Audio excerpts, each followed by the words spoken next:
Would crypto regulation have prevented FTX fraud? By www.profitableinvestingtips.com. FTX, a large crypto exchange, has filed for Chapter 11 bankruptcy after the crypto equivalent of a run on a bank. They ran out of money, and the same guy who oversaw the Enron bankruptcy took over as CEO. It turns out that not only are FTX and its subsidiaries out of money, they were also misusing customer money for years and years. Sam Bankman-Fried, the founder and former CEO of the company, has been arrested and charged with fraud. Now, turn back the clock and remember that last spring President Biden issued an executive order telling government agencies to figure out how to efficiently regulate cryptocurrencies. Yesterday we asked, would crypto regulation have prevented FTX collapse? The question we pose today is, would crypto regulation have prevented FTX fraud? What would regulation do to and for cryptocurrencies? The sorts of regulations necessary for cryptocurrencies or any financial arena depend on the sorts of issues that exist in that niche. In the minds of regulators, 2022 has been a before and after watershed moment. For years, people had three types of concerns about cryptocurrencies. Crypto exchanges got hacked, and people lost their money, or folks lost track of their computer code, and therefore lost all of the cryptocurrency in their wallets. And cryptocurrencies have not only been volatile, but also prone to manipulation or pump and dump schemes. Both of these risk categories fall into the category of investment risk. Thus, famous investors warned folks to stay away from this dangerous investment niche at the same time that some people were making fortunes with every Bitcoin surge. Meanwhile, Bitcoin and others have been used for nefarious purposes, and criminals have used crypto transaction mixing to disguise their gains, not to mention not paying crypto taxes on capital gains. In these cases, cryptocurrencies moved out of the investment risk arena and into the illegal activities arena. The watershed year for crypto, 2022, has shown us a prolonged crypto winter, a sequence of crypto business failures, and evidence of both poor business practices and fraudulent dealings culminating in the FTX mess. So it turns out that crypto is a source of potentially great wealth, risky, and perhaps rigged as well, contrary to our previous thinking.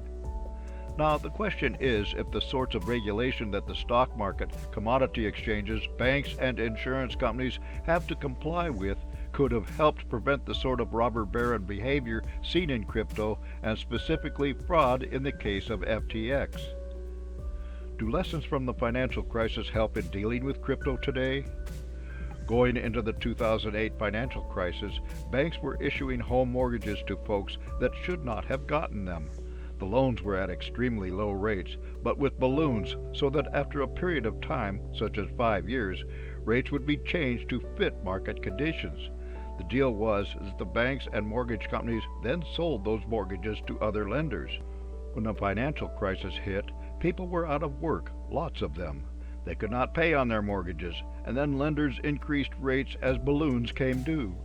The result was a collapse of the U.S. housing market, followed by a stock market crash and a recession.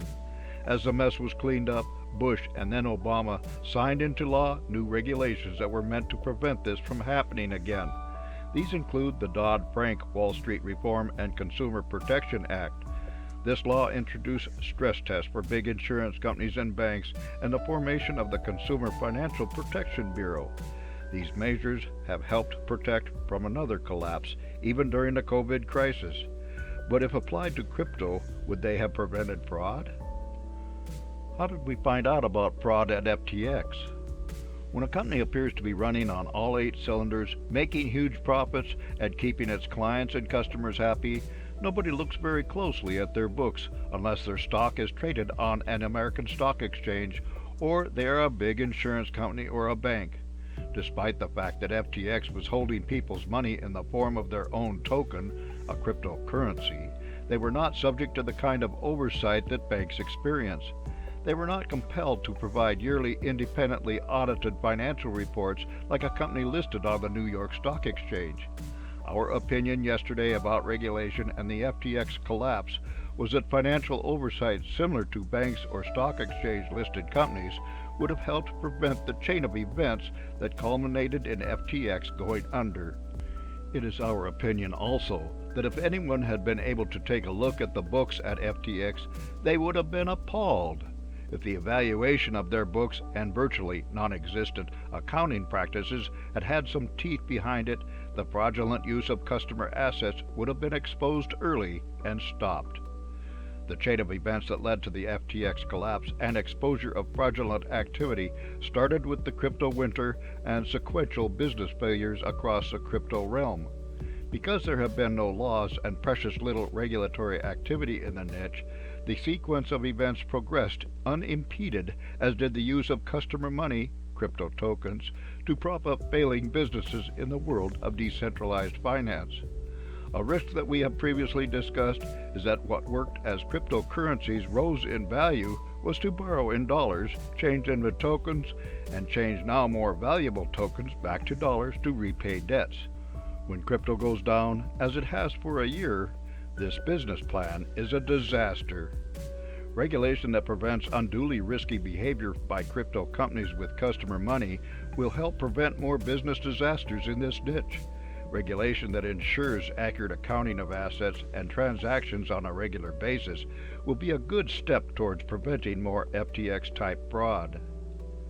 For more insights and useful information about investments and investing, visit www.profitableinvestingtips.com.